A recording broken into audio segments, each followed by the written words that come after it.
Lorsque nous arrivons sur le porte-avions, une alerte est en cours.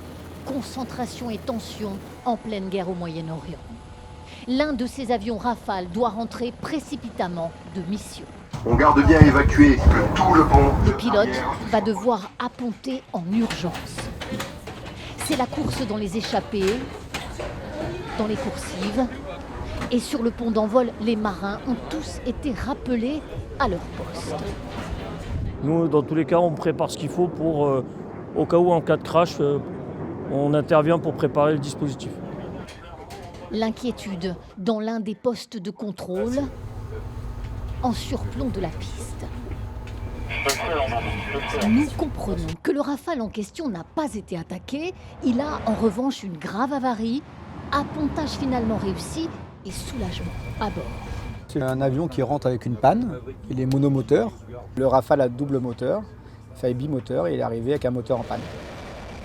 Le Rafale Marine, c'est l'atout du Charles de Gaulle.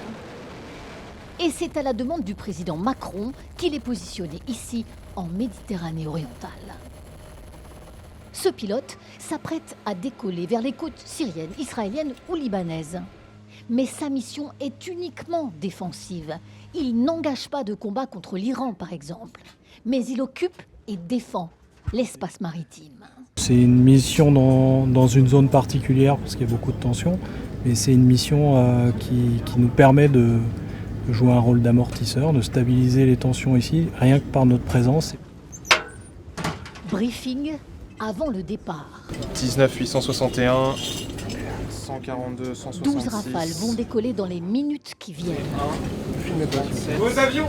Qu'est-ce que vous voyez, vous, de particulier? Des missiles, c'est ça? Bien sûr, il y a des missiles balistiques qui arrivent. Ce qu'on voit dans les médias, nous on y assiste en direct, ouais, bien sûr. Depuis son arrivée il y a 15 jours, le Charles de Gaulle n'a pas été visé par un missile ou un drone iranien. Ce capitaine, comme tous les autres pilotes, n'a pas ouvert le feu pour l'instant.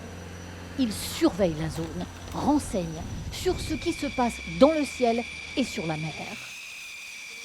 Le pont d'envol est occupé en permanence. Les pilotes décollent et appontent jour et nuit.